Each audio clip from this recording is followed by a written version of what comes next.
bahwa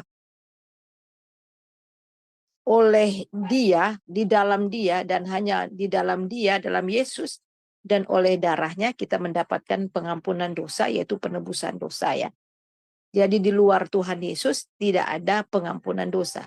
Itu artinya kalau kita bertobat, tetapi tidak percaya kepada Injil, maka tidak ada pengampunan. Jadi Injil itu adalah Yesus Kristus itu sendiri. Jadi kalau kita bertobat tetapi di luar daripada Kristus, ya semua orang kata bertobat, ya bertobat, menyesal, tapi kemudian tidak datang kepada Sang Juru Selamat, yaitu pada Tuhan Yesus, tidak percaya kepada Dia, maka dosanya tetap ada.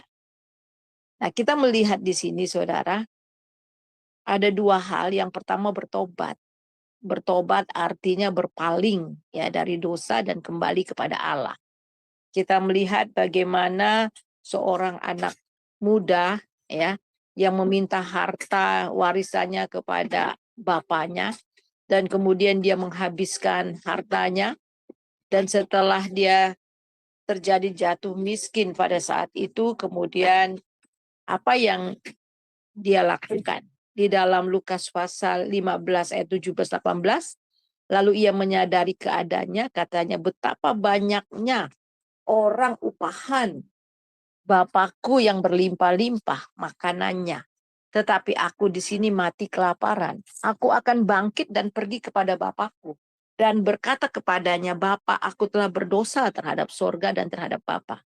Aku tidak layak disebut anak Bapa, jadikanlah aku sebagai salah seorang upahan Bapa. Maka bangkitlah ia dan pergi kepada Bapa. Jadi kita melihat di sini anak ini kemudian menyesal akan perbuatannya, dia menyadari akan keadaannya. Jadi menyadari akan keadaannya ini bukan hanya sekedar menyesal ya, tetapi betul-betul betapa dia sudah jauh dari bapaknya.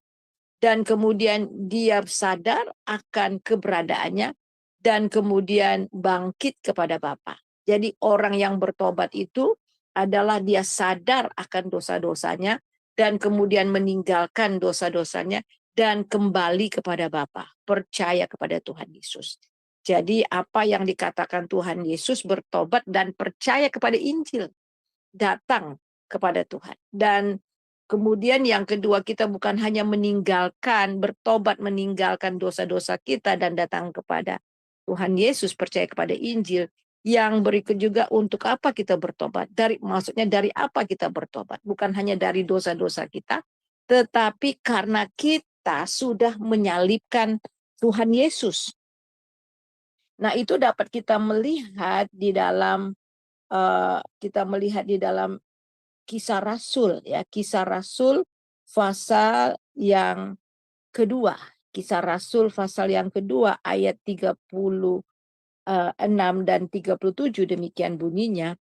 Jadi seluruh kaum Israel harus tahu dengan pasti bahwa Allah telah membuat Yesus yang kamu salibkan itu menjadi Tuhan dan Kristus. Jadi kita melihat di situ, kitalah yang mengakibatkan Yesus disalib. Kitalah yang membuat dia harus datang ke dunia dan mati di atas kayu salib. Dan untuk itulah kita juga bertobat. Kita bertobat karena kesalahan kita, karena dosa-dosa kita, kita membuat dia mati di atas kayu salib. Ayat yang ke-37, ketika mereka mendengar hal itu, hati mereka sangat terharu. Dan mereka bertanya kepada Petrus dan rasul-rasul yang lain, apakah yang harus kami perbuat?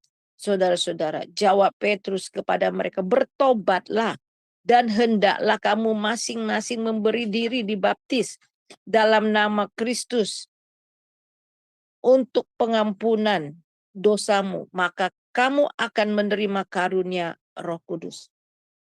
Jadi kita melihat di sini, mengakui akan kesalahan kita, mengakui akan dosa-dosa kita, karena kitalah yang mengakibatkan Tuhan Yesus tersalib. Kita melihat bahwa Injil itu adalah dari Allah, yang berarti bukan dari manusia, tetapi berasal dari Allah yang betul-betul berpusat kepada Kristus. Injil bukanlah hal yang baru, tetapi Injil ini telah dijanjikan Allah sebelumnya dengan perantaraan nabi-nabi dalam kitab suci. Jadi Injil adalah kabar baik yang memberitakan kabar anugerah Allah bagi manusia yang telah dikerjakannya dalam Kristus Yesus. Nah, sekarang ada 4 Injil. Kita akan melihat di sini ada 4 Injil yang harus kita beritakan. Yang pertama itu adalah Yesus Kristus sebagai Tuhan. Jadi di dalam pengajaran, di dalam berita Injil yang kita beritakan, kita harus menyatakan bahwa Yesus itu adalah Tuhan. Dialah firman yang menjadi manusia. Jadi yang pertama yang diberitakan adalah menyatakan Yesus sebagai Tuhan. Karena tanpa menyadari Kristus sebagai Tuhan, manusia tidak akan pernah menyadari akan keberadaan mereka sebagai orang yang berdosa yang membutuhkan juru selamat. Namun dengan menghadapkan mereka kepada kehadiran Kristus sebagai Tuhan, tidak ada seorang pun yang dapat bertahan atau berdalih. Bahkan sebaliknya mereka langsung menyadari keadaan mereka sebagai orang yang berdosa, kotor di hadapan Allah, dan membutuhkan Kristus sebagai juru selamat. Jadi Injil yang harus kita beritakan itu, kita harus nyatakan bahwa dia itu Tuhan. Jadi ketika orang berhadapan dengan Tuhan, dengan kemuliaan Tuhan, orang langsung melihat betapa berdosanya dia. Di dalam Alkitab jelas, ya, di dalam Alkitab jelas ketika tokoh-tokoh Alkitab dijumpai oleh Allah itu sendiri, mereka sadar bahwa mereka orang berdosa. Dan ketidakberdayaan mereka. Yesaya ketika dia melihat hadirat Allah, aku orang yang najis bibir. Begitu juga kita melihat hamba-hamba Tuhan yang lain sadar. Jadi saudara, ketika Petrus dipanggil oleh Tuhan Yesus dan dia tahu siapa Yesus, kemudian dia bilang, menjauhlah daripadaku karena aku tidak layak. Jadi ketika kita diperhadapkan Yesus sebagai Tuhan, kita sadar bahwa kita sebagai orang yang berdosa, kotor di hadapan Tuhan, dan membutuhkan juru selamat. Kita lihat saudara, bagaimana Tuhan menampakkan dirinya juga, ya. Menampakkan dirinya pada murid-muridnya yang tadi saya katakan. Mereka sadar bahwa mereka tidak layak di hadapan Tuhan. Nah, kemudian kita lihat di sini bahwa Paulus juga menyampaikan di dalam Roma pasal 1 ayat 3 mengatakan tentang anaknya menurut daging diperanakkan dari keturunan Daud. Nah, kita melihat di sini sebutan anak Allah ditulis 40 kali dalam Alkitab. Selain itu masih terdapat nama-nama lain yang tertera dengan itu seperti anaknya, anakku. Anak ini diberikan kepada Tuhan Yesus. Nah, anak, kalau kita berkata anak Allah, itu artinya Allah itu sendiri. Oleh sebab itulah mengapa ada banyak orang Yahudi ingin melempar Tuhan Yesus dengan batu. Dan mereka kemudian menentang Tuhan Yesus dengan mengatakan dirinya anak Allah. Itu artinya bahwa dia itu adalah Allah. Dia itu adalah Tuhan. Dia berasal dari Allah. Kita melihat di dalam Yohanes 1 ayat 1 sampai 14. Jadi disebut anak Allah itu karena apa? Karena firman yang menjadi manusia. Pada mulanya adalah firman. Firman itu bersama-sama dengan Allah dan firman itu adalah Allah. Firman itu telah menjadi manusia dan diam di antara kita. Dan kita telah melihat kemuliaannya. Yaitu kemuliaan yang diberikan kepadanya sebagai anak tunggal Bapa. Penuh kasih karunia dan kebenaran. Kemudian kita lihat lagi juga dalam Ibrani 1 ayat 1 sampai 3. Setelah pada zaman dahulu Allah berulang kali dalam berbagai cara berbicara kepada nenek moyang kita dengan perintah nabi-nabi. Maka pada zaman akhir ini Ia telah berbicara kepada kita dengan perantaran anaknya yang telah ditetapkannya sebagai yang berhak menerima segala yang ada. Perhatikan berikutnya. Oleh Dia, Allah telah menjadikan alam semesta. Oleh siapa? Oleh Yesus.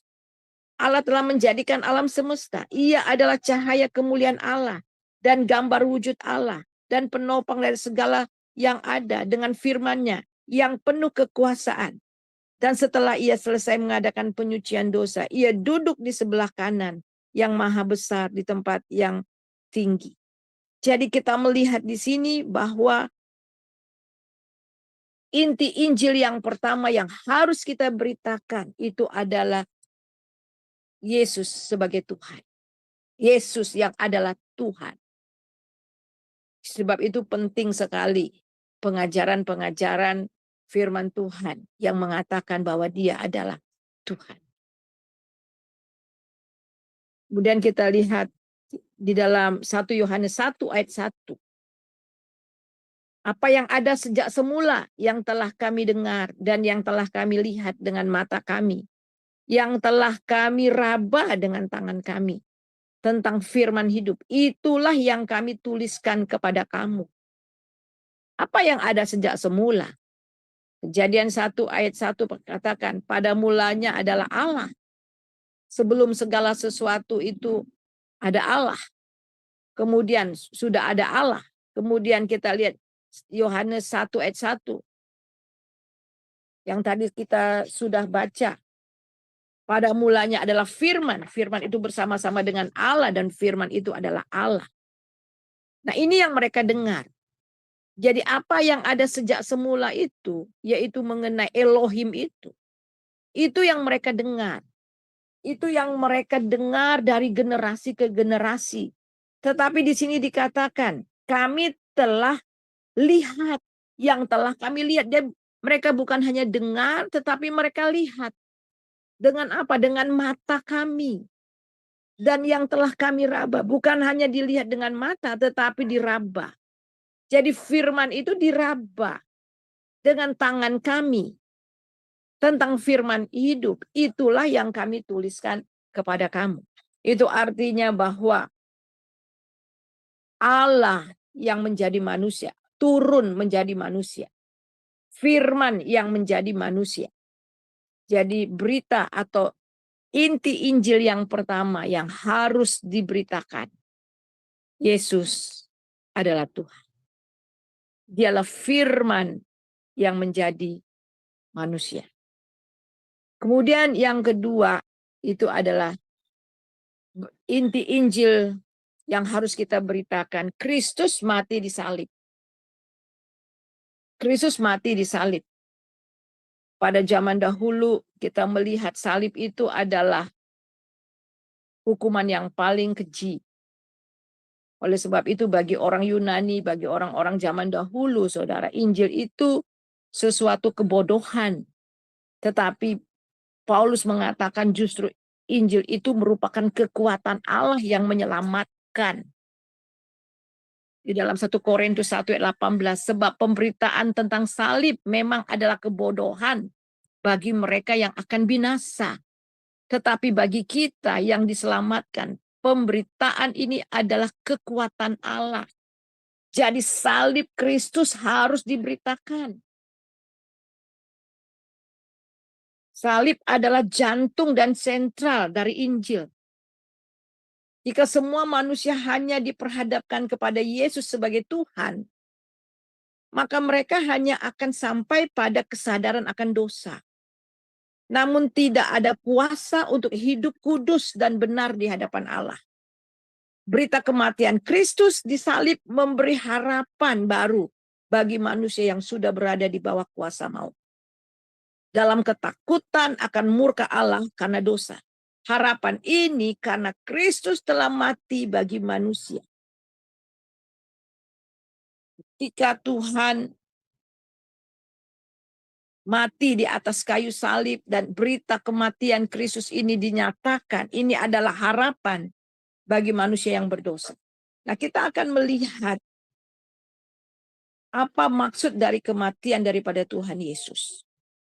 Sifat-sifat dari kematian Kristus. Nah, ini harus diberitakan. Yang pertama, kematian Kristus itu bersifat pengganti.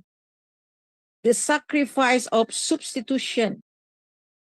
Kristus Yesus datang sebagai manusia supaya ia mati menggantikan kita. Ia datang untuk menebus kita. Ia adalah orang benar yang patut hidup. Ia mati ganti kita. Patut dibunuh oleh karena dosa pelanggaran kita. 2 Korintus 5:21. Dia yang tidak mengenal dosa telah dibuatnya menjadi dosa karena kita, supaya di dalam dia kita dibenarkan oleh Allah. Jadi inti Injil yang kedua itu adalah Kristus mati di salib. Yang pertama, sifat daripada kematiannya sebagai pengganti. Dan yang kemudian yang kedua, kematian Kristus bersifat memuaskan atau tuntutan satisfy. Itu artinya pertama memuaskan tuntutan keadilan Allah. It is satisfies the justice of God. Manusia telah berdosa kepada Allah dan telah berada di bawah hukuman. Allah tidak dapat membebaskan manusia dari tuntutan hukuman sampai tuntutan itu dilaksanakan. Allah harus menghukum dosa. Kita sudah belajar bahwa Allah itu memang kasih. Tapi dia adil. Dia adil, dia harus menuntut hukuman atas manusia. Mau tidak mau dosa harus dihukum. Tapi Kristus kemudian mati buat kita. Tuntutan itu dilaksanakan di atas Tuhan Yesus. Sehingga itu memuaskan tuntutan Allah. Kita melihat manusia bisa dibebaskan dari tuntutan itu hanya melalui Kristus. Sekali lagi, manusia bisa dibebaskan dari tuntutan itu hanya melalui Yesus. Kematian Kristus menunjukkan keadilan Allah. Jadi Kristus telah melunasi hutang kita kepada Allah dengan memenuhi segala tuntutan keadilan Allah. Jadi dia telah melunasi tuntutan yang harusnya dituntut kepada kita. Dan merebut kita kembali dari tangan iblis sehingga kita bisa berbalik kepada Allah. Kedua itu adalah memuaskan tuntutan hukum Taurat Allah. Kalau tadi memuaskan keadilan Allah, kemudian tuntutan untuk memuaskan tuntutan hukum Taurat. Kematiannya bukan hanya melunasi dan memuaskan tuntutan keadilan Allah, tetapi juga tuntutan hukum Taurat Allah. Dosa, kesalahan membawa hukuman dan kutuk. Manusia tidak dapat memenuhi tuntutan hukum Taurat, tetapi Kristuslah yang mewakilinya sebagai pengganti melalui ketaatannya kepada Allah. Ia memenuhi semua hukum Allah. Wah, luar biasa. Jadi oleh sebab itulah di dalam Roma pasal 8 ayat yang ketiga. Kenapa dia harus jadi daging? Supaya dia dapat memenuhi tuntutan hukum Taurat untuk kita. Kemudian sifat kematian Tuhan Yesus yang ketiga itu adalah meredakan murka Allah. Meredakan murka Allah. Firman Tuhan dengan jelas mengatakan bahwa murka Allah telah nyata dari surga. Tidak seorang pun yang dapat luput dari murka Allah. Jadi siapapun tidak dapat melepaskan kita.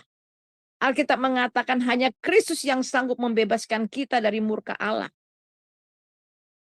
Melalui cawan yang dia minum, hukuman murka diterimanya, dan kematian dideritanya. Dia telah rela menanggung murka Allah untuk keselamatan kita. Jadi ini yang harus kita beritakan. Saya pernah khotbah tentang berita ini. Terus ada yang komen begini. Wah, dasar sekali ya, Bu. Firman Tuhan yang Ibu beritakan itu kok dasar sekali. Loh, memang ini dasarnya. Untuk kita bisa membangun kerohanian ini harus ada rumah, harus ada dasar. Ini fondasinya. Bagaimana kita bisa bertumbuh di dalam Tuhan?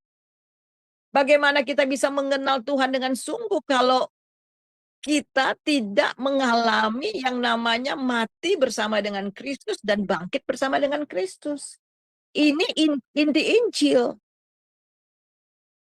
Kenapa banyak orang, kita lihat kenapa banyak orang Kristen yang akhirnya jadi mualaf, tinggalkan Tuhan Yesus. Karena mereka nggak ngerti ini. Mereka nggak mengerti bahwa Yesus itu Tuhan. Firman yang menjadi manusia. Mereka tidak begitu paham tentang kematian Tuhan Yesus. Jadi hanya sekedar tahu, tetapi tidak betul-betul memahami. Dan ini penting, ini dasar sekali. Dan saya nggak peduli apakah orang jenuh, apakah orang bosan mendengar pengajarannya, tapi ini harus diberitakan. Karena ini adalah inti dari Injil yang harus diberitakan. Itu harus berulang-ulang kali. Supaya benar-benar kita paham betapa luar biasa keselamatan karya Tuhan di dalam kehidupan kita. Dan kita melihat lagi bahwa kematian Yesus Kristus merupakan korban yang bersifat menanggung hukuman yang seharusnya dijatuhkan kepada manusia oleh karena dosa-dosa. Dia telah menebus kita dari dosa kuasa maut, dari keadaan diperhamba yang menakutkan supaya kita berbalik dari kuasa iblis kepada Allah, dari kegelapan kepada terang untuk menjadi seorang yang memperoleh kasih dalam kerajaannya dan turut menjadi ahli waris dan anggota tubuhnya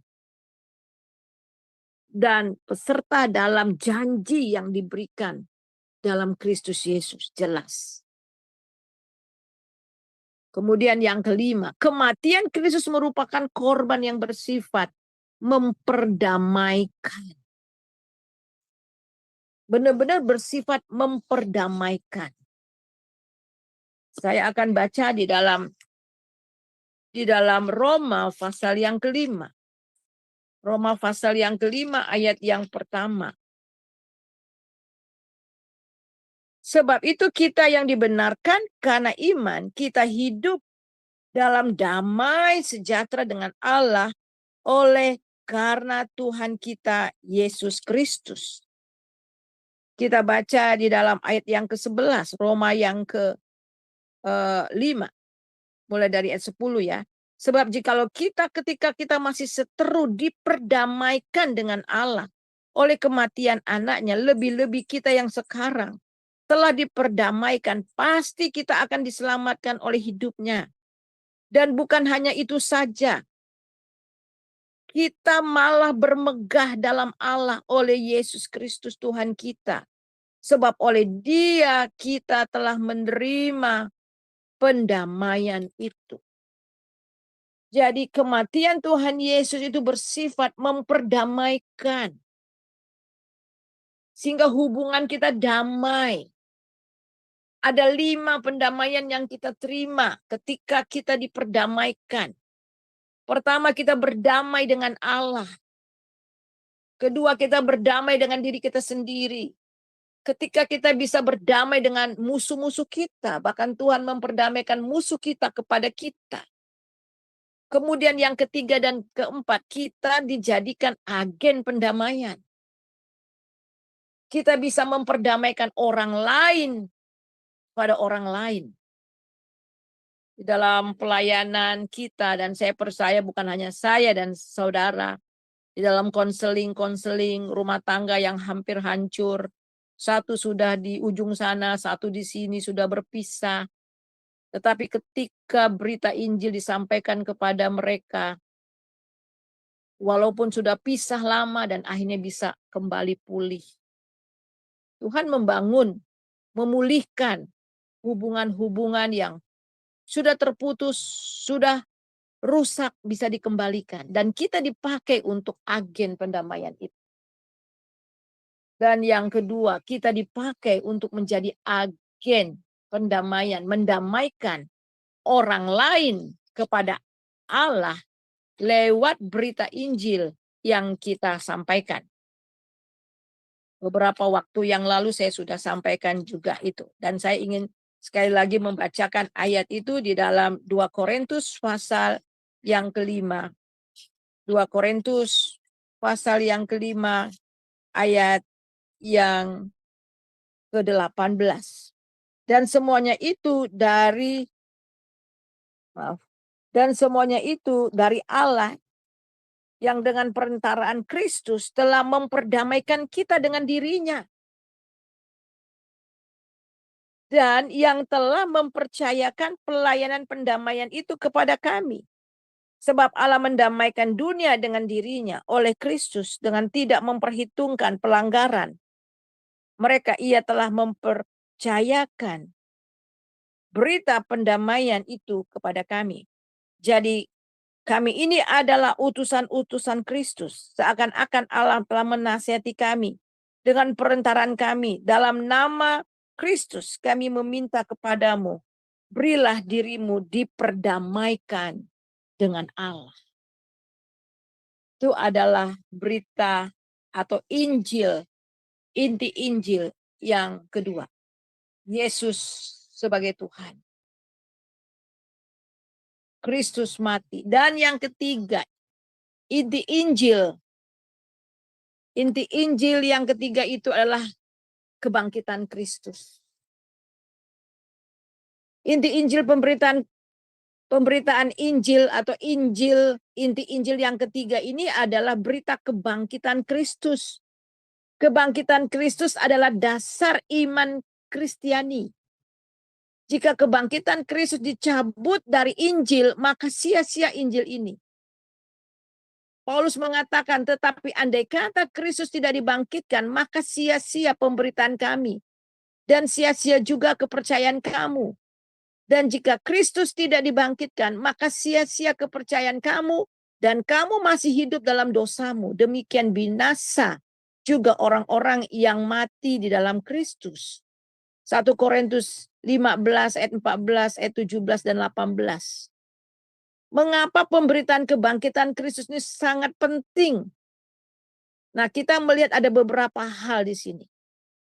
Kebangkitan, karena kebangkitan Kristus menyatakan dan membuktikan bahwa Kristus adalah anak Allah yang berkuasa. Roma 1 ayat 4. Dan menurut Roh kekudusan dinyatakan oleh kebangkitannya dari antara orang mati, bahwa ia adalah anak Allah yang berkuasa, Yesus Kristus, Tuhan kita. Jadi ini penting. Penting sekali. Injil itu bukan motivasi. Tetapi sekarang ada begitu banyak hamba-hamba Tuhan menjadi motivator. Bukan tidak boleh. Tetapi kalau hanya motivator memotivasi orang, tetapi tidak sampai pada titik mereka mengenal Yesus sebagai Tuhan yang sudah mati dan bangkit, itu sia-sia. Karena kemenangan seseorang, orang itu dapat dimotivasi, dapat berubah karena mereka mengalami perjumpaan Yesus sebagai Tuhan. Dan hidup mereka diubah dari kegelapan masuk dalam terang. Karena mengalami kuasa kematian dan kebangkitan Kristus. Ini penting. Dan saya melihat banyak sekali anak-anak Tuhan yang tidak mengerti akan hal ini. Dan mereka gampang goyah. Mereka tidak bertumbuh di dalam pengenalan. Siapa Yesus itu dan dasar fondasi yang kuat. Jadi kenapa kita harus memberitakan kebangkitan Tuhan Yesus? Karena ini adalah inti daripada iman kekristenan. Kalau Yesus mati tetapi dia tidak bangkit, kita nggak usah sembah dia. Karena kita menyembah Allah yang mati. Dia masih di kuburan. Tapi puji nama Tuhan. Dengan kebangkitan Tuhan Yesus nyata bahwa dia adalah anak Allah yang berkuasa. Yesus Kristus Tuhan kita. Kubur kosong membuktikan bahwa dia adalah Allah yang hidup.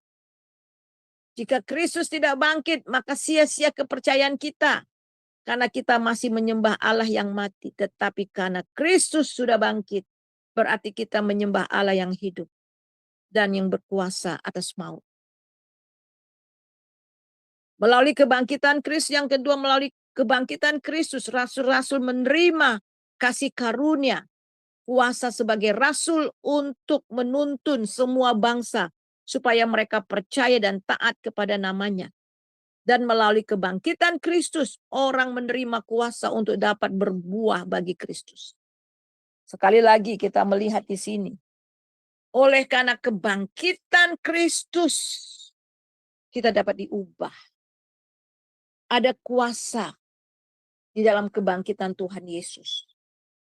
Murid-murid Tuhan Yesus ketika mengalami kuasa kebangkitan Tuhan Yesus, mata rohani terbuka, pikiran rohani terbuka. Dan kuasa kebangkitan Tuhan Yesus inilah kemenangan kita.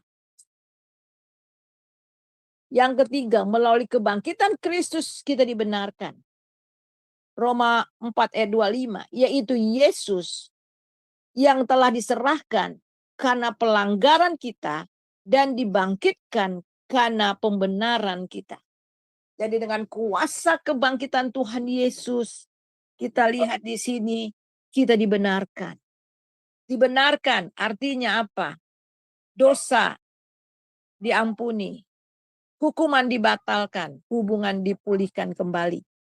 Tuhan Yesus mati di atas kayu salib karena dosa-dosa manusia. Tetapi ia bangkit supaya kita dibenarkan Allah melalui hidupnya. Yang keempat, melalui kebangkitan Kristus kita dilahirkan kembali. Dan lewat kebangkitan Tuhan Yesus ada kehidupan yang penuh harapan. 1 Petrus 1 ayat 3 dan 4. Terpujilah Allah dan Bapa Tuhan kita Yesus Kristus, yang karena rahmat-Nya yang besar telah melahirkan kita kembali oleh kebangkitan Yesus Kristus dari antara orang mati kepada suatu hidup yang penuh pengharapan untuk menerima suatu bagian yang tidak dapat binasa, yang tidak dapat cemar, dan yang tidak dapat layu, dan yang tersimpan di sorga bagi kamu. Jadi lewat kebangkitan Tuhan Yesus kita dilahirkan kembali untuk menerima suatu bagian yang tidak dapat binasa dan yang tidak dapat cemar, yang tidak dapat layu, itu tersimpan bagi kita di sorga. Wah, dahsyat sekali saudara.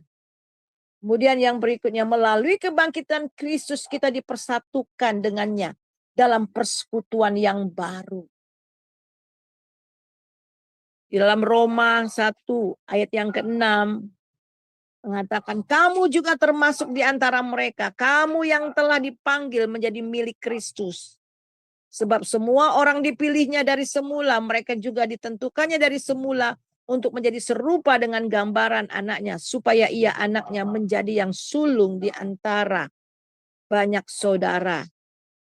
Itu di dalam Roma 8 ayat 29. Melalui kebangkitan Kristus ada kebangkitan orang-orang yang mati di dalam Dia. Dan kebangkitan bagi semua orang. Karena Kristus bangkit, maka kita juga akan dibangkitkan. 1 Tesalonika 4 ayat 14. Karena jikalau kita percaya bahwa Yesus telah mati dan bangkit, maka kita percaya juga bahwa mereka yang telah meninggal dalam Yesus akan dikumpulkan Allah bersama-sama dengan Dia. Kita mengalami kebangkitan juga. Kemudian melalui kebangkitan Kristus seorang imam besar ditetapkan bagi kita di sorga. Kebangkitan Kristus mengesahkan pekerjaannya selaku imam besar yang kini duduk di sebelah kanan Allah Bapa agar kita dapat menghampiri tahta Allah dengan penuh keberanian. Dia menjadi imam besar kita sehingga kita bisa datang kepadanya. Dan ini orang harus tahu. Ini harus diberitakan. Inilah inti Injil yang ketiga. kebangkitan Tuhan Yesus. Sekarang dia naik ke surga. Dia menjadi imam besar kita. Sebab itu di dalam Ibrani, kita baca di dalam Ibrani pasal yang keempat. Ibrani pasal yang keempat, kita baca di dalam ayat yang kita baca di dalam 14. Karena kita sekarang mempunyai imam besar agung yang telah melintasi semua langit, yaitu Yesus anak Allah. Baiklah kita teguh berpegang pada pengakuan iman kita. Sebab imam besar yang kita punya bukanlah imam besar yang tidak turut merasakan kelemahan-kelemahan kita. Sebaliknya sama dengan kita, ia telah dicobai hanya tidak berbuat dosa. Sebab itu marilah kita dengan penuh keberanian menghampiri tahta kasih karunia supaya kita menerima rahmat dan menemukan kasih karunia untuk mendapatkan pertolongan kita pada waktunya. Jadi imam besar kita menerima doa-doa kita, saudara. Kita bisa datang menghampiri dia dengan tahta dengan penuh kasih karunia-Nya supaya kita dapat menerima rahmat dan menemukan kasih karunia untuk mendapatkan pertolongan kita pada waktunya. Dan yang berikutnya lagi, apa fungsi dari imam besar? Fungsi dari imam besar itu yang berikutnya itu adalah untuk penyelesaian dosa-dosa kita. Sebab itu ketika kita masih di dunia ini, mungkin ketika kita berjalan mengikuti Tuhan, kita melakukan banyak kesalahan, ya. Kita lakukan banyak kesalahan dan Tuhan mau supaya kita datang kepada Dia membereskan, pemberesan terus-menerus. Darah Yesus sudah tercurah 2000 tahun yang lalu. Kita sudah dikuduskan, tetapi seiring dalam perjalanan hidup kita, Tuhan mau terus-menerus hidup dalam kekudusan. Nah, kita lihat di dalam 1 Yohanes pasal yang kedua. Kita lihat 1 Yohanes pasal yang kedua, ayat yang pertama. Anak-anakku, hal ini kutuliskan kepada kamu supaya kamu jangan berbuat dosa. Namun jika seorang berbuat dosa, kita mempunyai seorang pengantara pada Bapa, yaitu Yesus Kristus yang adil. Dan ia adalah pendamaian untuk segala dosa kita. Dan bukan untuk dosa kita saja, tetapi juga untuk dosa seluruh dunia. Jadi imam besar ditetapkan bagi kita. Dan yang keempat, inti Injil yang keempat, kuasa Roh Kudus yang bekerja dalam orang percaya. Jadi bagian inti inti Injil yang keempat sangat penting untuk diberitakan dan disampaikan. Karena kenyataan setelah seorang dilahirkan kembali dan dibenarkan oleh Allah, ada satu kerinduan yang amat sangat dalam dirinya untuk hidup kudus dan benar di hadapan Allah. Namun akhirnya mereka kecewa karena mereka menyadari bahwa mereka tidak mampu melakukan semua itu. Memang kerinduan ada, namun tidak ada kemampuan sehingga membawa mereka kepada kegagalan demi kegagalan. Hal ini serupa yang dialami oleh Paulus. Ia pernah bergumul dalam hal melawan dosa yang ada dalam tubuhnya. Atau keinginan-keinginan daging yang kemudian mengalami kegagalan. Kita dapat lihat itu dari Roma 7, ayat 15, 18, dan 19. Sebab apa yang aku perbuat, aku tidak tahu. Karena bukan apa yang aku perbuat, yang aku kehendaki. Maaf, saya baca sekali lagi. Sebab apa yang aku perbuat, aku tidak tahu. Karena bukan apa yang aku kehendaki yang aku perbuat. Tetapi apa yang aku benci, itulah yang aku perbuat. Sebab aku tahu bahwa di dalam aku, yaitu di dalam aku sebagai manusia, tidak ada sesuatu yang baik. Sebab kehendak memang ada di dalam aku, tetapi bukan hal berbuat baik, apa yang baik. Sebab bukan apa yang aku kehendaki yang baik, yang aku perbuat. melainkan apa yang tidak aku kehendaki, yaitu yang jahat yang aku perbuat. Jadi Paulus tegas mengatakan bahwa di dalam dia sebagai manusia tidak ada sesuatu yang baik. Bahkan ia telah menjadi tawanan hukuman dosa di dalam anggota-anggota tubuhnya. Ini merupakan pernyataan yang jujur dari Paulus, yang menyadari, mengakui bahwa dengan kekuatannya sendiri ia tidak sanggup melawan dosa dan dalam tubuh. Paulus mengalami kegagalan sehingga sampai pada titik klimaks ia berseru, "Aku manusia celaka. Siapa yang dapat melepaskan aku dari tubuh maut ini?" Roma 7 ayat 24. Tapi jawabannya di dalam ayat 25. Syukur kepada Allah oleh sebab Kristus Tuhan kita. Dan kemudian Roma 8 ayat 2 juga. Roh yang memberi hidup telah memerdekakan kamu dalam Kristus dari hukum dosa dan hukum maut. Jadi Kristus melalui Roh Kudus yang diam dalam setiap orang percaya. Roh Kudus inilah sumber kekuatan setiap orang percaya untuk hidup kudus dan berkenan kepada Allah. Dengan berdiamnya Roh Kudus di dalam orang percaya, memberikan suatu hidup yang benar-benar berbeda dan hidup yang penuh dengan kemenangan. Kita baca di dalam Roma pasal, kita lihat dalam Roma pasal 8. Roma pasal 8. Kita baca, saya baca ayat 11. Dan jika roh dia yang telah membangkitkan Yesus dari antara orang mati diam di dalam kamu, maka ia telah membangkitkan Kristus Yesus dari antara orang mati, akan menghidupkan tubuhmu yang fana itu oleh rohnya yang diam di dalam kamu. Jadi Kristus telah dibangkitkan oleh Roh Kudus.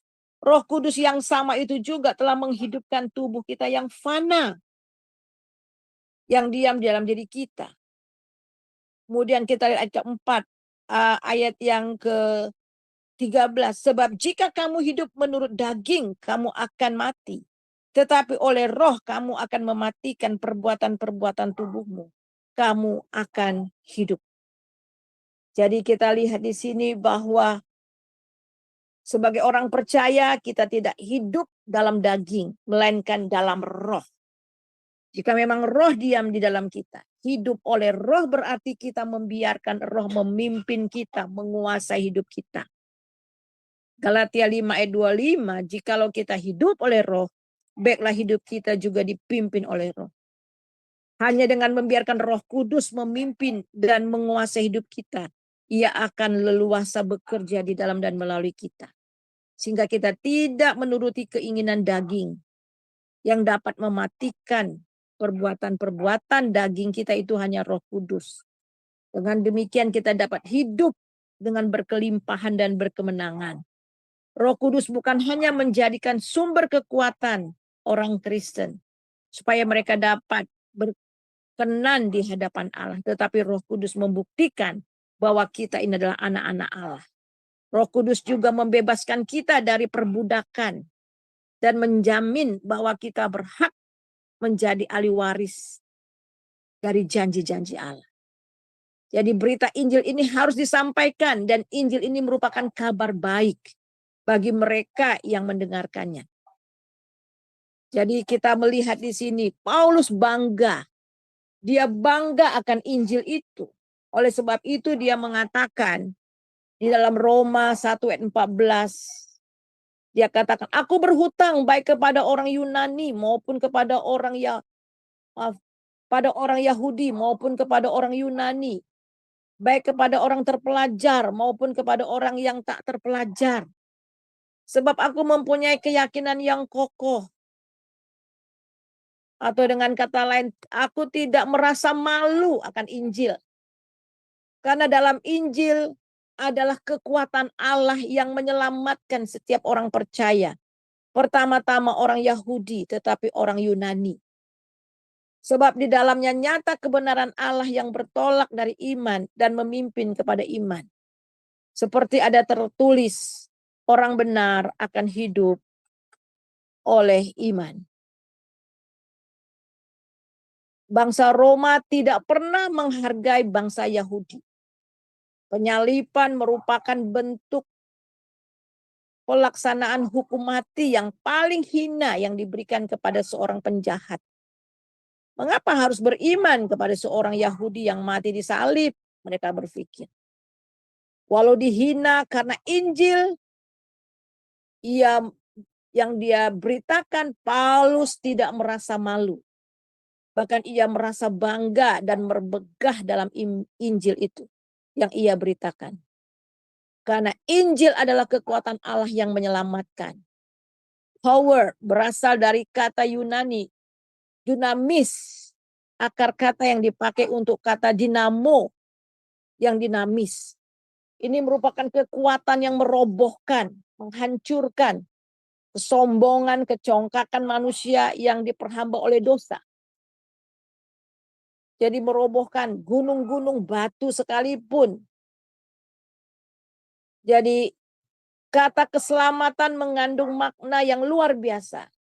Arti dasar dari keselamatan ialah pembebasan yang dipakai untuk pembebasan pribadi maupun bangsa. Jadi jelas bahwa Injil membebaskan orang-orang yang percaya dari hukuman dan kuasa maut. Yang ke-B, karena Injil menyatakan kebenaran Allah di ayat 17. Ini adalah ayat yang sangat penting dalam Alkitab. Roma, karena ayat ini mengungkapkan akan kebenaran Allah. Jadi kata kebenaran, akar katanya adalah benar. Kata dibenarkan digunakan lebih daripada 4 kali dalam kitab ini. Kebenaran ini kita peroleh karena iman kepada Kristus. Jadi melalui kematiannya Allah menyatakan kebenarannya. Dan melalui kebangkitannya Kristus menyatakan kebenarannya. Jadi saudara, ini kebenaran firman Tuhan pada malam ini. Jadi ada 4 inti Injil yang harus kita beritakan. Yang pertama, Yesus sebagai Tuhan. Kita harus memberitakan, harus mengajar bahwa Yesus itu adalah Tuhan. Kemudian yang kedua, bahwa Dia mati untuk dosa-dosa kita. Berita kematian Yesus harus disampaikan. Dan Dia bangkit memberi kemenangan. Dan Roh Kudus yang diam di dalam kita sehingga kita bisa berkemenangan. Satu ayat sebagai hafalan buat kita ya. Ayat ini luar biasa. Mari kita buka dalam Alkitab kita dari 1 Korintus pasal 16. 1 Korintus pasal 16 ayat yang ke-9.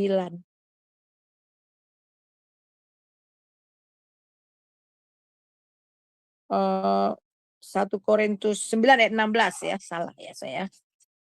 Celakalah aku kalau aku tidak memberitakan Injil. Sorry, saya lupa itu di mana ya. Kita lihat coba 1 Korintus 9 ayat 16.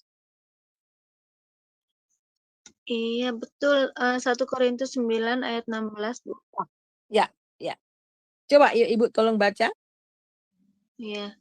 1 Korintus 9 ayat 16. Karena jika aku memberitakan Injil, aku tidak mempunyai alasan untuk memegahkan diri. Sebab itu adalah keharusan bagiku. Celakalah aku jika aku tidak memberitakan Injil. Amin. Luar biasa. Karena jika aku memberitakan Injil, aku tidak mempunyai alasan untuk memegahkan diri. Semuanya itu berasal dari Tuhan. Karena Dialah yang kita beritakan. Sebab itu adalah keharusan bagiku. celakalah aku jika aku tidak memberitakan Injil. Biarlah memberitakan Injil ini merupakan gaya hidup kita. Paulus katakan, celakalah aku kalau aku tidak memberitakan Injil. Kita berdoa kepada Tuhan. Tuhan, berikanlah aku kesempatan pada hari ini untuk menjumpai seseorang di mana aku bisa menyatakan Kristus, menyatakan Engkau kepada mereka. Dimanapun kita berada. Kita sedang dalam perjalanan. Ketika kita di pasar sekalipun. Saudara bisa bayangkan orang-orang yang setiap hari kita ke pasar, kita ketemu orang di kantor, kita makan sama-sama, kita ngobrol sama-sama mungkin di kantor. Bertahun-tahun saudara bertemu dengan orang tersebut, namun tidak sekalipun menyatakan tentang Yesus, memberitakan Injil. Nanti ketika mati, dua-duanya kita mati, dia mati juga. Dia bilang, oh kamu sampai hati ya, kenapa kamu ketemu sama saya setiap hari? Kamu ketemu saya setiap hari, tapi kamu nggak pernah menyatakan tentang Yesus. Jadi Paulus katakan, celakalah aku kalau aku tidak memberitakan Injil. Saudara, berita Injil, amanat agung, ini adalah jantung daripada Tuhan. Kita lihat mulai dari Matius, Markus, Lukas, dan Yohanes.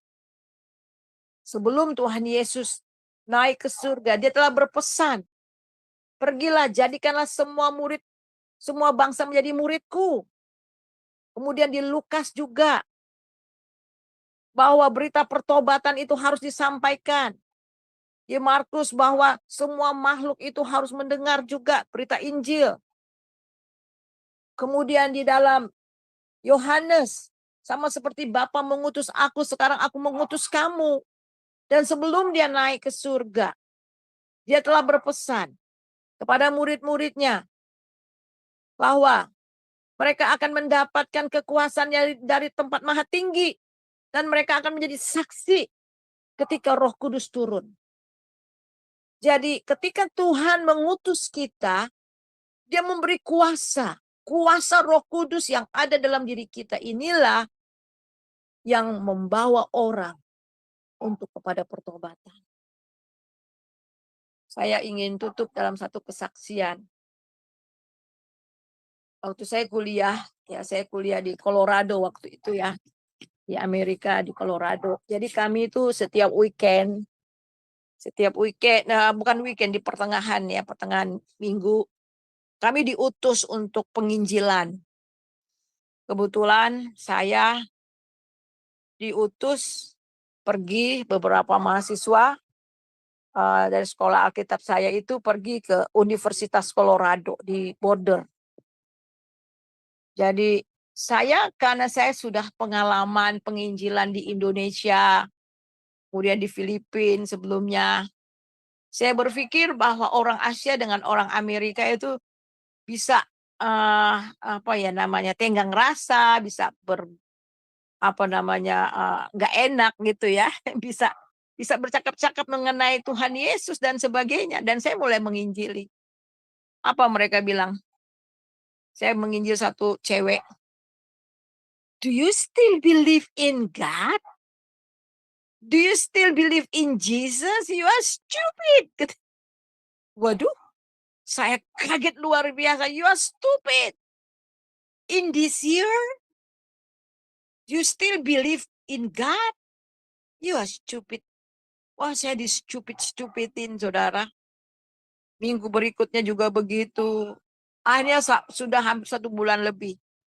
Akhirnya saya bilang, Tuhan, nggak ada satupun yang saya bisa menangkan dari orang Amerika ini ya Tuhan. Saya bilang gitu sama Tuhan. Terus akhirnya yang terakhir saya sama teman saya orang Malaysia. Dia ngobrol sama orang, tapi saya diem aja. Saya hanya duduk aja di taman, saya bilang, "Ah, nggak mau deh ya, udah kapok saya di-stupid-stupidin."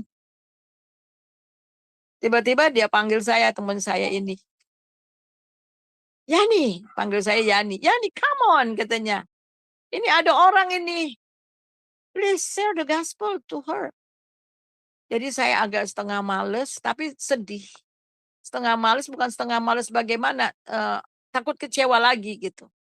Tapi saya saat itu berbeda.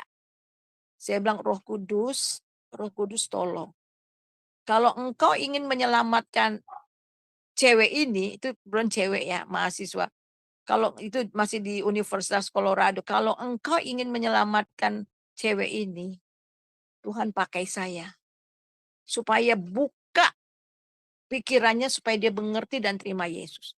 Jadi saya datang sana, dengan hati yang terus berharap pada Roh Kudus. Saya bilang, Roh Kudus tolong, Tuhan tolong. Saya mulai sharing. Sharing saya itu sama dengan sharing yang kemarin-kemarin. Terus dia mendengar, baru kali ini dia dengar, kemudian dia mulai nangis. Kemudian saya bilang, "Do you want to receive Jesus as your savior?" Terus dia bilang, "Yes." Saya kaget luar biasa. Iya katanya, saya mau terima Tuhan Yesus. Kemudian saya bilang, ikut kata-kata saya. Dan hari itu dia terima Tuhan Yesus. Saudara, hari itu saya luar biasa sukacita yang luar biasa. Tuhan, terima kasih banyak hari ini ada satu orang, orang Amerika yang saya bawa kepada Tuhan Yesus. Dan orang itu kemudian dibina dibina oleh sekolah saya. Jadi saudara, sekali lagi, Roh Kudus. Jadi inti Injil yang keempat itu adalah kuasa Roh Kudus yang bekerja di dalam dan melalui kita. Roh Kuduslah yang memberi kita kemenangan demi kemenangan melawan dosa. Roh Kuduslah yang memberi kemenangan demi kemenangan di dalam kita memberitakan Injil. Jadi itu Tuhan Yesus memberkati. Saya serahkan kepada Ibu Ana. Iya, baik. Terima kasih Ibu buat materinya luar biasa ya pada malam hari ini. Temanya pun inti Injil yang harus diberitakan. Wah, luar biasa. Baik, sebelum kita masuk ke diskusi atau tanya jawab, saya akan membacakan channel-channel yang menyiarkan pembelajaran kita. Silakan Bro Trinity.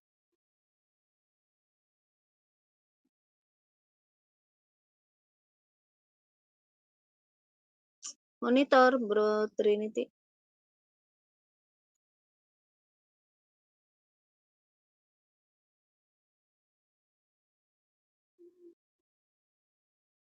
Baik, acara kita ini di-relay ke channel YouTube yaitu Sema Adonai, Omihen, Antara Channel, Batu Karang, Nebu Ali, Garnet Sidan.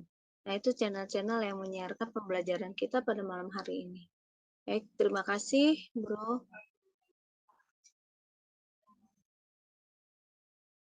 Ya, terima kasih. Kita masuk ke diskusi atau tanya jawab. Silakan yang mau bertanya atau diskusi dipersilakan, tetapi harus dengan resend dulu ya.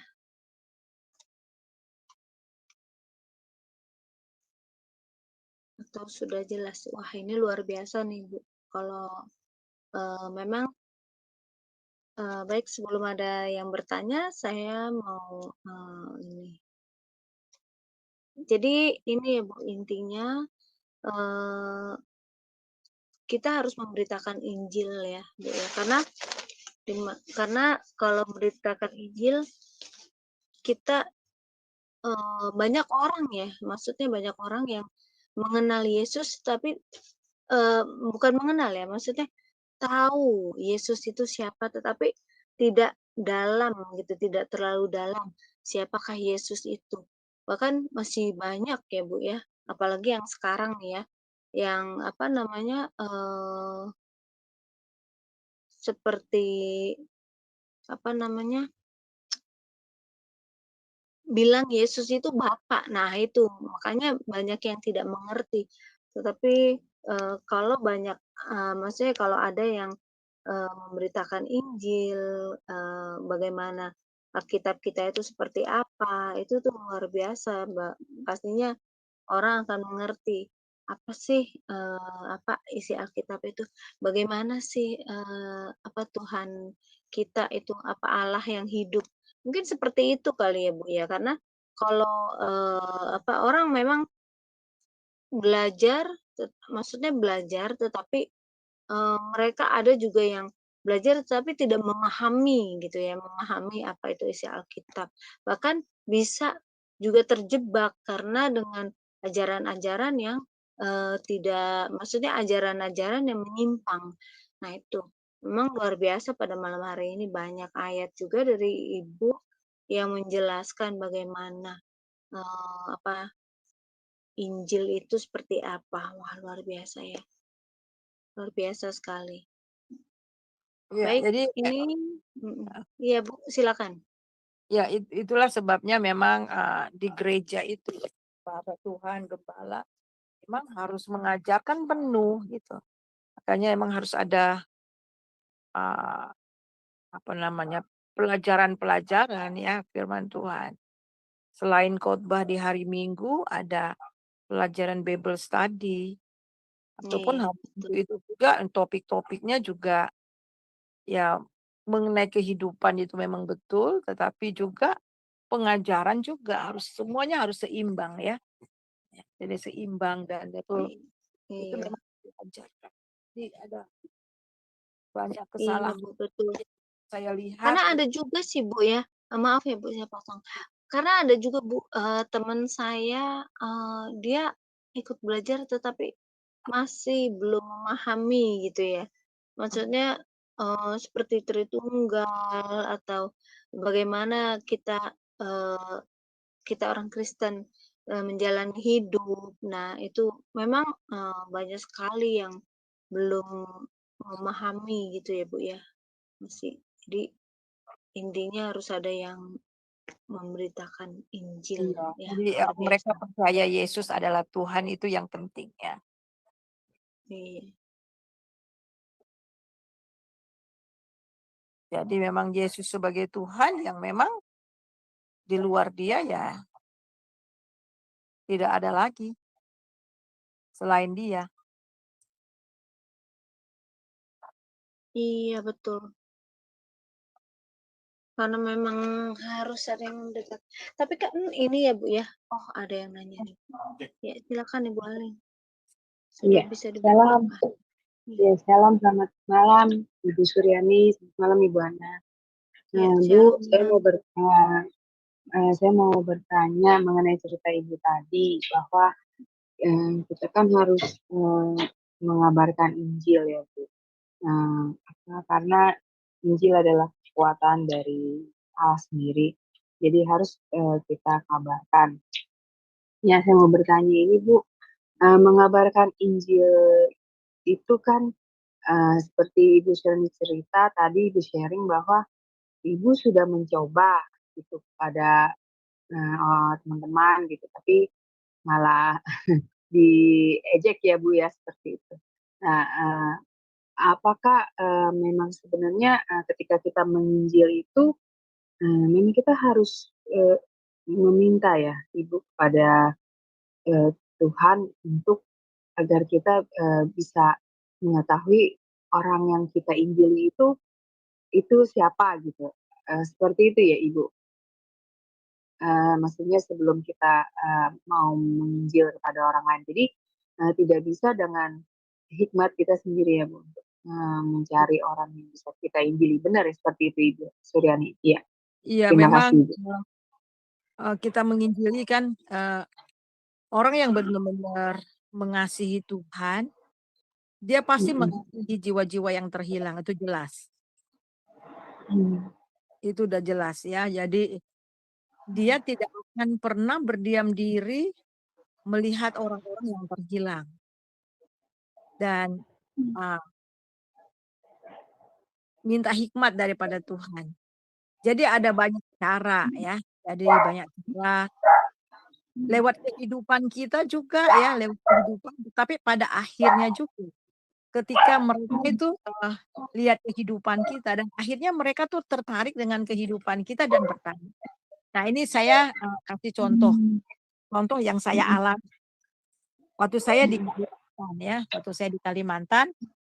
Nah, waktu itu saya mengajar di sekolah Alkitab. Jadi dari tempat saya itu kabupaten yang lain, tapi jaraknya tidak terlalu jauh, sekitar 1,5 jam lah ya, dari tempat saya ke tempat tempat saya mengajar di sekolah di STT ini.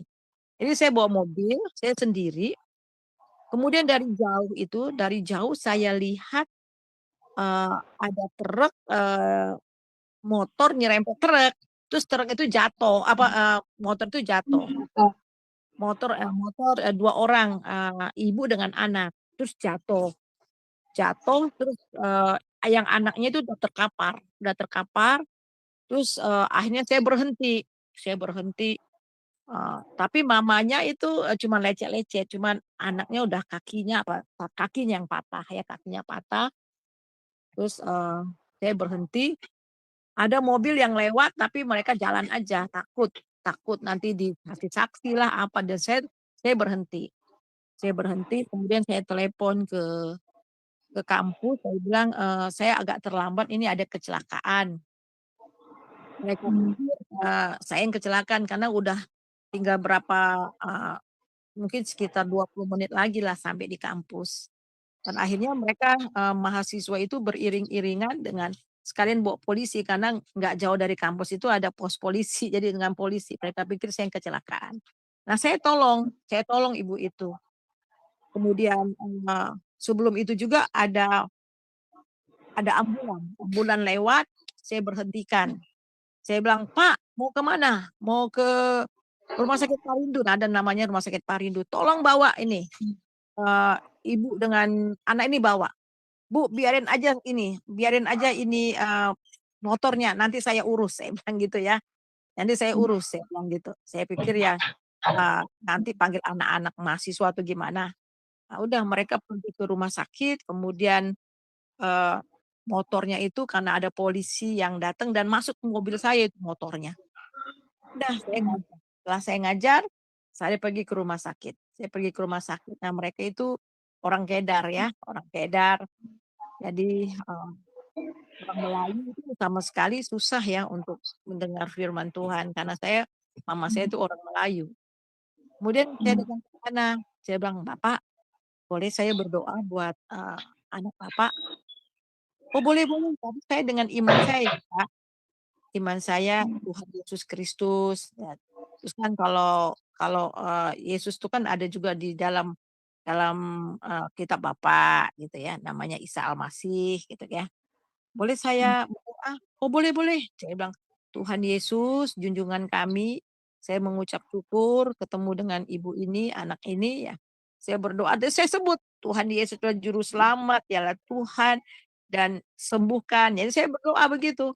Sudah berdoa, jadi saya menginjili lewat lewat lewat doa saya ya, lewat doa saya menginjili, berita Injil itu saya lewat doa saya, amin. Udah, habis itu saya pulang, terus sepupu dari anak ini bilang gini sama saya, "Bu," katanya, "Ibu, lewat mana?" Saya bilang, "Ibu lewat kampung ini enggak?" "Oh, lewat," saya bilang gitu. Terus, "Boleh saya ikut?" "Oh, boleh," saya bilang gitu, "naik aja." Nah, baru saya keluar keluar, dia bawa anaknya kecil, saya baru keluar dari rumah sakit, terus dia bilang gini sama saya, "Bu, syarat-syarat jadi orang Kristen itu apa ya, Bu?" Maksudnya Begitu. maksudnya saya itu tuh lihat ibu ya, senyum ibu itu, terus ibu itu perlakukan, eee, sepupu saya, "Kayaknya hati ibu tuh mulia sekali," katanya. Terus damai dia bilang gitu, saya juga bingung ya, saya nggak buat-buat, saya biasa saja Iya. gitu, saya mengalir saja. "Oh ya?" Saya bilang gitu, "Oh, itu Tuhan Yesus yang ada di hati saya." "Iya, saya mau dong Bu punya hati seperti itu, seperti Ibu," katanya bilang gitu. gimana Bu caranya jadi orang Kristen? Katanya gitu ya. Puji Udah, Tuhan. Iya. terus akhirnya saya injili, saya terangin siapa Yesus, dia mati, dia Hmm. bangkit, dia menebus dosa dan sebagainya. Terus saya Hmm. bilang, "Kamu mau jadi orang Kristen? Maksudnya terima Yesus sebagai Tuhan dan juru selamat?" "Mau, Bu." Hmm. Udah, mau, Bu. Akhirnya saya doa dengan dia dan kemudian dia terima Tuhan Yesus dan saya muridkan dia. Dan Hmm. pagi dia datang ke rumah saya tuh, lumayan naik bus ya. Dia datang ke rumah saya dan kemudian Alkitabnya disembunyikan karena tahu sendiri ya. Kemudian saya muridkan dia sampai dia bertumbuh gitu. Nah itu, jadi Oh, berarti ini ya Bu, kita bisa menginjilkan itu juga lewat sikap dan eh, ucapan perilaku kita ya Bu. iya, Dan itu setelah orang, mhm, tapi tetap iya, berita Injil itu disampaikan. Pertama mereka dia lihat iya, hidup kita iya. dulu. Iya, tetap siapa Yesus itu harus diberitakan. Oh ya, betul betul. Iya, Dari sikap kita juga berarti harus menunjukkan kita itu, maksudnya jadi bukan hanya ucapan kita, tapi dari sikap dan perbuatan kita iya, juga kita harus iya, menginjil berarti ya Ibu Suryani ya, iya seperti betul. itu Ya, pengalamannya. Iya, itu ya bukan terima kasih Ibu, pengalaman iya untuk pengalaman. bukan pengalaman pertama sih buat saya itu berkali-kali ya banyak seperti itu. Dulu juga saya Betul. banyak, waktu beberapa tahun yang lalu, ya sudah lama sih, 30 tahun yang lalu waktu suami saya masih ada dan saya Hmm. banyak anak-anak, suami saya banyak, kita ada anak-anak, apa ya, anak rohani yang tinggal di rumah yang kita sekolahkan gitu. Dan ada juga Hmm. yang muslim juga tinggal di rumah.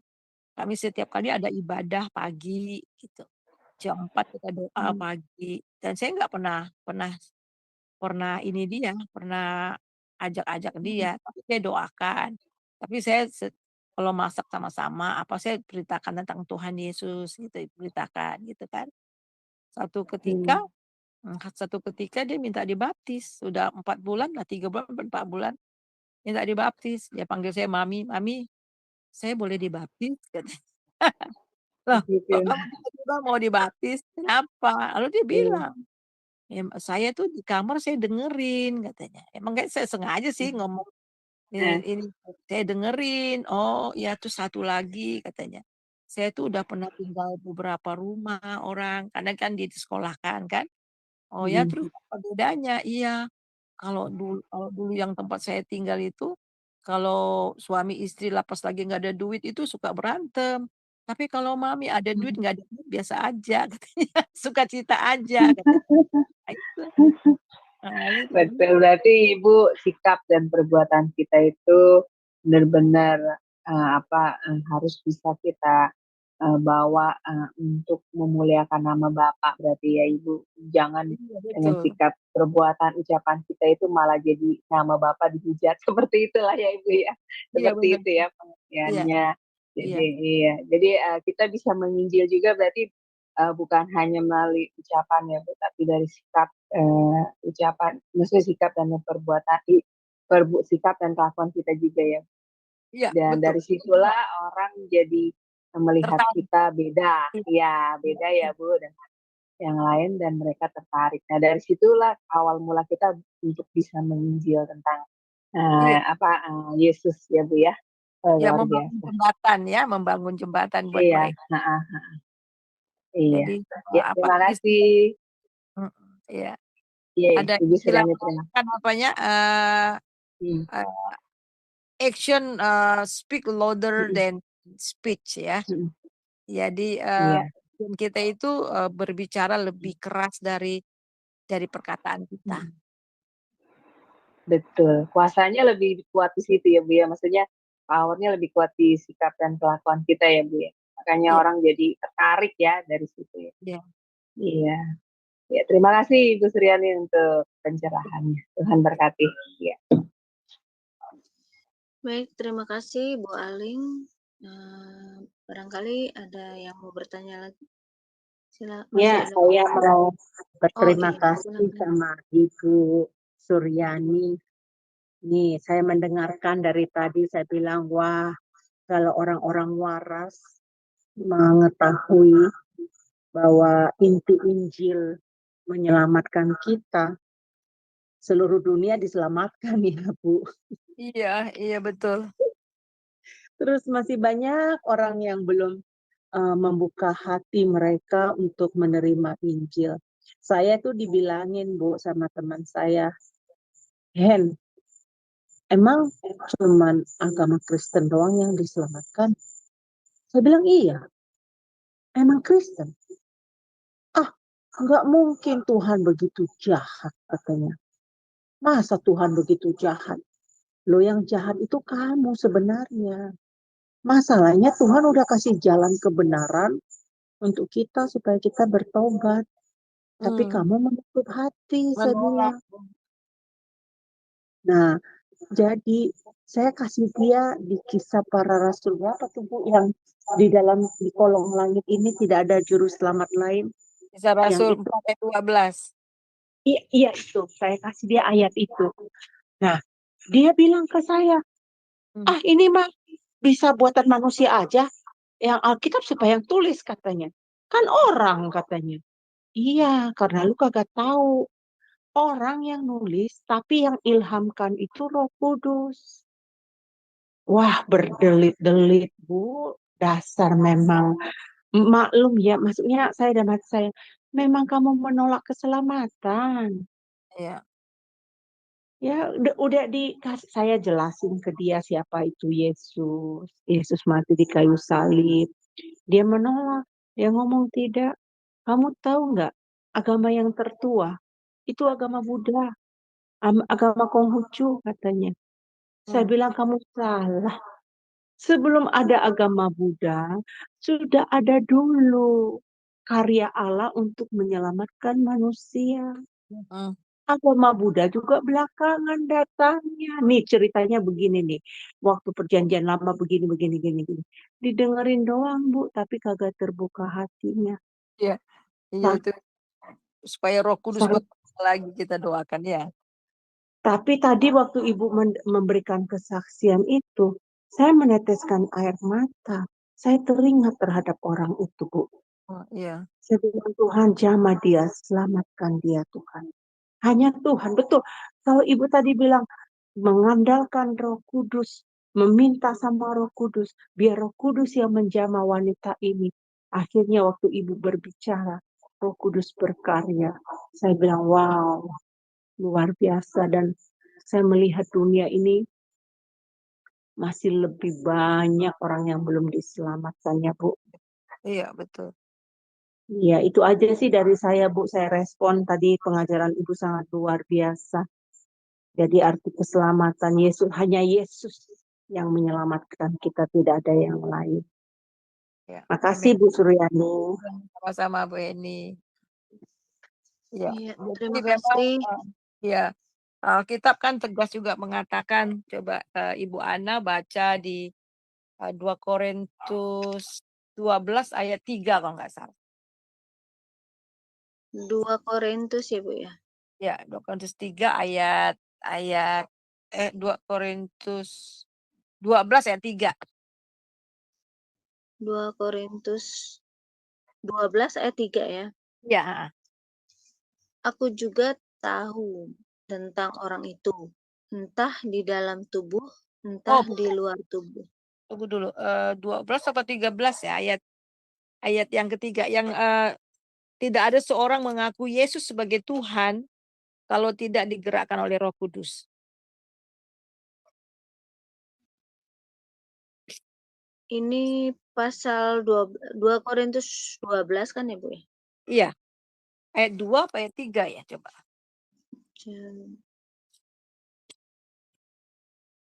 Atau 1 Korintus 13 kali ya. Iya, 13 ya. Ya, 1 Korintus 12 kali coba 1 Korintus 12. 1 Korintus 12 ayat 3. 1 Korintus 12 ayat 3. Ya. Kayaknya iya itu. Karena itu aku mau meyakinkan kamu bahwa tidak ada seorang pun yang berkata-kata oleh Roh Allah dapat berkata terkutuklah Yesus, dan tidak ada seorang pun yang dapat mengaku Yesus adalah Tuhan selain oleh Roh Kudus. Amin. Ya, Itu itu dia. Ya itu dia. Jadi memang Roh Kudus itulah yang membawa kita kepada pengenalan akan Tuhan. Jadi bagaimana kasih karunia itu bekerja? Kasih karunia itu bekerja lewat Roh Kudus. Jadi kasih karunia itu menggiring orang untuk datang kepada Kristus yang dikerjakan oleh Roh Kudus.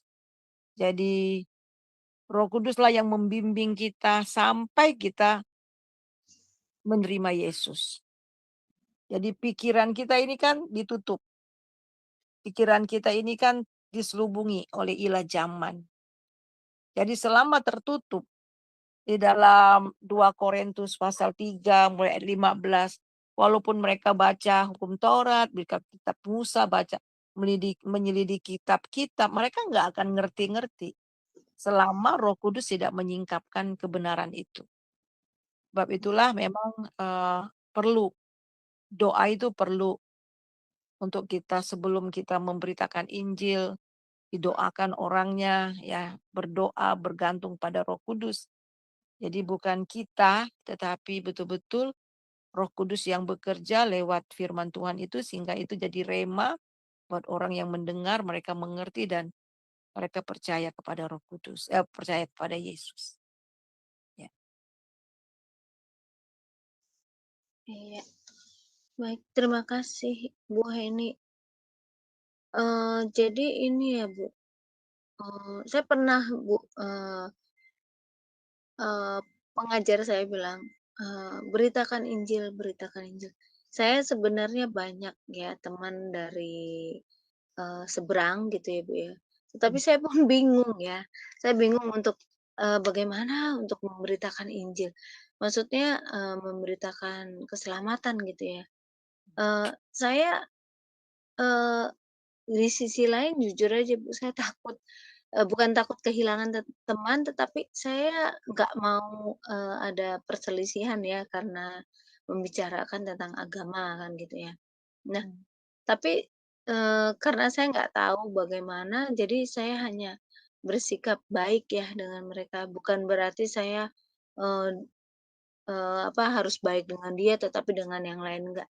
Enggak, saya ya apa yang dia, maksudnya dia sharing atau gimana, ya saya, menjelaskan ke mereka seperti, apa yang saya dapat dari, eee, gereja ya, waktu saya belum belajar gitu. Ya bagaimana kita bersikap dengan teman, terus bagaimana kita kalau ada yang, teman, sharing, nah, Ya. kita jawabnya seperti apa. Nah itu, saya melakukannya seperti itu, Bu, karena saya juga nggak tahu bagaimana ya, maksudnya kalau memberitakan Injil kan, memang sulit ya, saya akui memang sulit sekali kalau dengan, orang seberang ya gitu, karena, mereka kan ya seperti yang Ibu bilang tadi ya, Hmm. tidak apa, harus ada Roh Roh Allah dulu ya yang menggerakkan mereka kan gitu.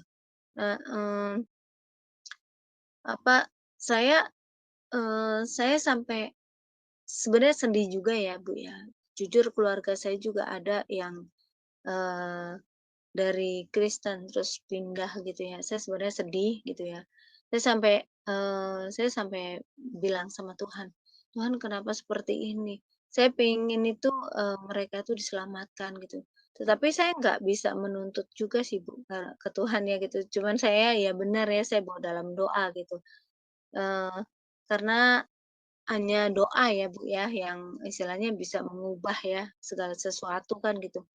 Nah, saya juga, apa namanya, sampai sampai saya berpikir, ya mungkin bagian saya bukan untuk, memberitakan Injil, tetapi bagaimana sikap saya ke orang gitu. Saya sampai seperti itu. Nah, itu bagaimana itu, Bu?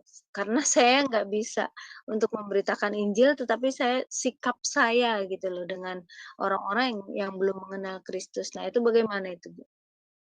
Iya, ya perbuatan dan tindakan juga ya, perbuatan dan perkataan memang harus ya. Jadi, kita minta, pada dasarnya itu semua orang juga takut gitu. Tetapi, kalau kita minta berani, kalau kita bertindak berani sama, orang kita berani untuk memulai maksudnya gini, untuk memulai sesuatu tuh kan memang susah gitu ya. Tetapi kalau sudah mulai, itu akan mengalir. Emang iblis itu membuat kita takut, nanti kamu di ini, takut nanti tersinggung, apa. Nah itu sebenarnya roh jahat yang nggak mau kita memberitakan Injil. Tetapi ketika kita berani untuk memberitakan Injil, itu akan mengalir, ya mengalir. Sulit sekali, untuk keluarkan kata-kata, tetapi itu ketika kita berani, kita coba berani, itu akan mengalir. Nah, itu sekali lagi kita juga minta hikmat daripada Roh Kudus. Tuhan, saya mau mulai apa ya? Contohnya gini,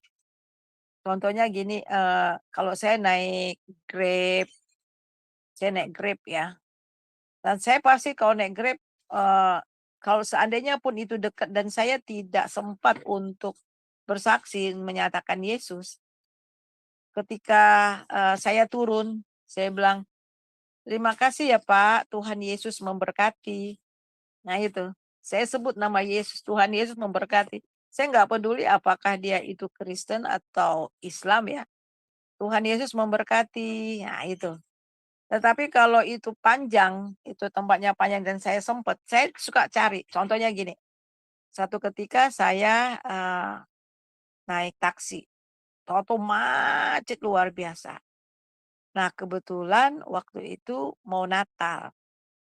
Saya sudah saya sudah cerita sana, saya bawa cerita sini, nggak masuk-masuk, itu masuknya di mana ya?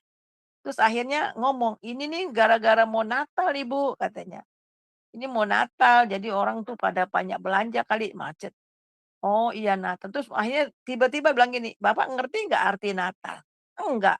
"Itu perayaan kan sama kayak Idul Fitri kan?" Katanya. Akhirnya saya, "Enggak, Natal itu," mulai saya cerita. Jadi, firman yang menjadi manusia, Tuhan yang turun ke dunia. Ah, udah saya cerita. "Oh gitu ya Bu," katanya, "oh gitu ya. Saya baru dengar tuh," katanya. Terus terakhir saya bilang, "Kenapa dia harus turun ke dunia? Kenapa dia harus jadi manusia? Supaya dia juga bisa tebus dosa kita. Bapak bisa nebus dosa Bapak enggak?" "Ya enggak lah," katanya bilang gitu. "Bagaimana nebus dosa?" katanya. "Tiap hari bikin dosa," katanya. Nah, Bapak coba hitung, dosa Bapak kalau satu hari berapa? 3 lah. 3 kali sebulan berapa? 90. Kali setahun berapa? 1000 lebih. Umur Bapak sekarang berapa? 30. 30 kali 1000 berapa? 30.000. Bapak mau nebus pakai apa? "Ya nggak bisa lah Bu," katanya. Nah itu makanya Tuhan ya jadi saya mengalir, padahal itu sudah hampir 1 jam lebih loh. Itu memang macet luar biasa. Macet di mana-mana macet, akhirnya tembus tembus. Waktu tembus saya bilang, "Nah itu Bapak keselamatan hanya ada dalam Tuhan Yesus." Saya udah cerita sama Bapak. Tapi pas nyampe, itu pun saya masih itu. Jadi Bapak berdoa, tanya sama Tuhan, Bapak, keselamatan itu ada di mana? Bapak minta selama Bapak masih masih hidup, kesempatan Bapak mencari Tuhan, keselamatan yang benar. Iya Bu. Nah udah. Jadi yang penting berita Injil. Jadi emang nggak sempat lagi berdoa, tapi berita Injil. Itu pas tinggal berapa menit sebelum sampai ke tempat. Saya langsung bisa. Jadi gitu. Jadi, minta sama Tuhan keberanian untuk mulai. Ataupun dengan cara Tuhan lah, dengan minta hikmat sama Tuhan ya. Hikmat mulai, eee, bicara ataupun, kita bisa diskusi nggak? Kalau menurut kamu keselamatan lewat apa? Kalau saya, dari saya seperti ini. Jadi diskusi. jangan menyerang ya, jangan menyerang, tapi diskusi, gitu. Ya, cuman itu beberapa contoh yang saya alami ya, yang saya lakukan, ya. Sih ada Bu, ada banyak itu seperti Evangelical Explosion, ada beberapa tuh cara-cara penginjilan. Jadi gereja-gereja sebenarnya harus ajarkan jemaatnya ya untuk bagaimana menginjili dengan praktis.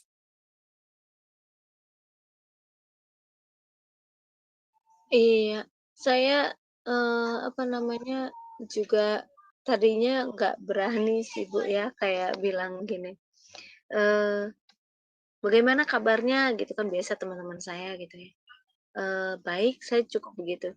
Tapi, sekarang setelah saya banyak belajar ya, jadi kalau saya ditanya, "Bagaimana, kabarnya?" "Wah, puji Tuhan, luar biasa." Terus kalau jadi saya sekarang segala sesuatu saya bilang, "Ah, puji Tuhan, luar biasa." Saya begitu sih, Bu. Nah, Iya, satu hal juga, itu, Bu, saya, kayak bos saya di sini ya, saya cuman bawa dalam doa ya, karena ya orang tidak mengenal Tuhan seperti ini ya.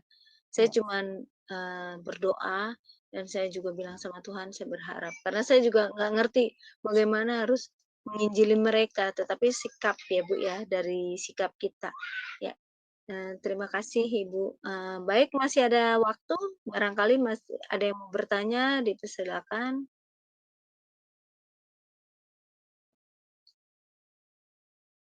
Kalau tidak ada kita akhiri ya, karena malam ini juga ibu kita lagi kurang sehat. Ya, Ibu ya. Bagaimana Ibu? iya boleh ya. Ya tolong doakan kesehatan saya ya. Ya, Iya, baik, kita akhiri ya pembelajaran kita pada malam hari ini. Terima kasih yang berada di Zoom, juga yang ada di live chat, yang sudah, ikut belajar bersama kami, di setiap hari Rabu ya. Narasumber kita yaitu Ibu Pendeta Suryani. Karena pada malam hari ini ibu kita kurang sehat, tetapi puji Tuhan, beliau menyempatkan untuk mengajar ya, mengajar kita belajar tentang kebenaran firman. Terima kasih Ibu karena waktunya, dan terima kasih juga buat operator, terima kasih buat semuanya. Kita akhiri, saya minta kesediaannya Ibu, closing statement dan doa penutup. Silakan Ibu. iya. Jadi memang sama seperti Paulus tadi katakan, celakalah aku kalau aku tidak memberitakan Injil. Jadi biarlah memberitakan Injil itu menjadi gaya hidup kita. Kita minta hati Bapa ada di hati kita. Hati Bapa yang mengasihi dan yang tidak menghendaki satu orang pun binasa. Yang pertama kita berdoa kepada Tuhan dan kemudian yang berikutnya kita juga harus menjadi saksi Tuhan. Saksi baik dalam kehidupan kita sehari-hari sehingga mereka boleh melihat Yesus benar-benar hidup dalam hidup kita. Dan yang kedua, kita harus berani. Karena kalau hanya tingkah laku yang kita tunjukkan, kalau orang Buddha juga lebih baik dari kita juga kadang. Dari orang Kristen kita harus ingat. Ya mereka penuh kasih, mereka nolong orang. Kalau hanya menolong, kalau hanya tingkah laku ya. eh, tetapi tidak dibawa kepada Kristus. Jadi akhirnya mereka tuh hanya melihat kita sebagai manusia gitu ya, tetapi tidak pernah memberitakan Injil. Itu harus.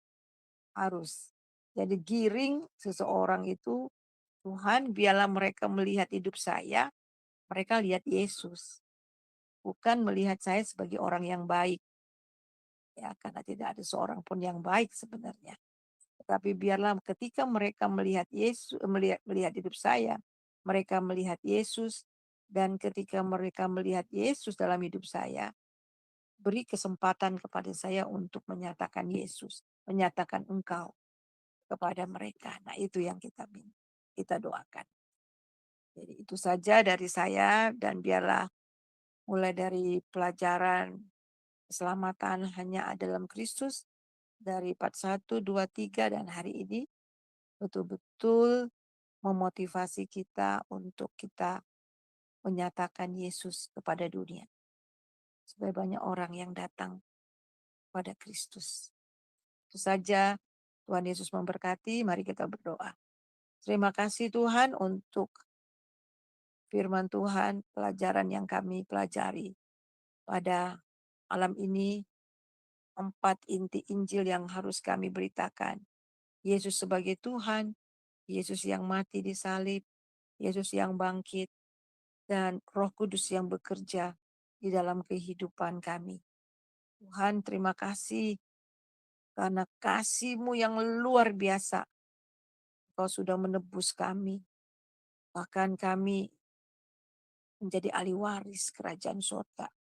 Nama kami tercatat dalam buku kehidupan. Nama kami terdaftar di dalam kerajaan surga. Itu semua mungkin oleh karena Engkau sendiri yang telah datang dan telah menyelamatkan kami. Bahkan Engkau telah naik ke surga untuk menyediakan tempat bagi kami. Dan di mana Engkau berada, di situ kami akan berada juga. Suatu kali kelak Engkau akan datang, Engkau akan menjemput kami, supaya di mana Engkau berada, di situ pun kami berada. Tuhan, biar 1000 malaikat Tuhan untuk menyatakan terima kasih kami kepadamu, itu tidaklah cukup Tuhan. Karena kasih-Mu yang begitu besar kepada kami. Sebab itu kami hanya mau menyerahkan hidup kami kepadamu. Ini kami dengan segala keberadaan kami. Pakai kami Tuhan, jadikan kami terang, jadikan kami garam. Supaya dimanapun kami berada, kami boleh menyatakan Kristus. Orang boleh melihat Yesus betul-betul hidup dalam hidup kami. Hidup Yesus semakin hari, semakin nyata dalam hidup kami, sehingga boleh membawa orang kepada terang-Mu itu. Terima kasih Bapa. Saudara yang kekasih, mari angkat hati kita, terima berkat daripada Tuhan. Damai sejahtera sukacita yang melimpah-limpah dari Bapa di dalam Tuhan Yesus Kristus, serta persekutuan yang manis dalam Roh Kudus, senantiasa menyertai saudara mulai hari ini sampai Maranatha. Diberkatilah engkau, diberkatilah rumahmu, diberkatilah orang yang keluar masuk rumahmu, diberkatilah anak cucumu, diberkatilah usaha pekerjaanmu, sehingga engkau diberkati dan menjadi berkat. Kita terima itu hanya dalam nama Bapa, Anak, dan Roh Kudus. Dalam nama Yesus. Haleluya. Amin. Amin. Terima kasih Ibu Pendeta narasumber kita. Baik, sebelum kita akhiri, saya akan membacakan acara kita besok. Baik, silakan Bro.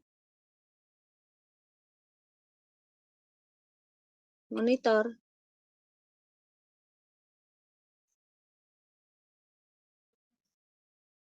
Ya, acara kita di Sema Adonai ya, di Sema Adonai, yaitu pagi hari renungan pagi Sema Adonai pendalaman Alkitab Wahyu bertema pengantar Kitab Wahyu yang dibawa narasumber kita yaitu Pendeta Daniel Palungan, jam 5.30 pagi. Dan acara selanjutnya yaitu di sore hari ya.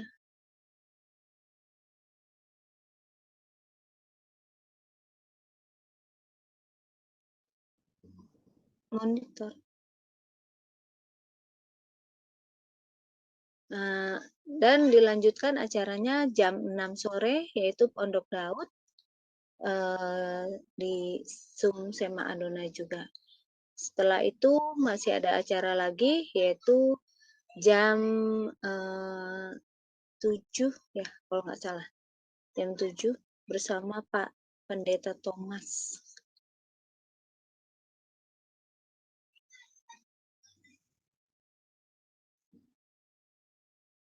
Iya. Besok dilanjutkan ya setelah Pondok Daud yaitu 19.30 sampai 20 ya, sampai hampir jam 9 ya, yaitu dengan Pastor Thomas Gunawan, yaitu kuasa menjadi anak Allah di Yohanes 1 ayat 12. Dan masih ada lagi acaranya terakhir yaitu di jam 9 ya. Dengan narasumber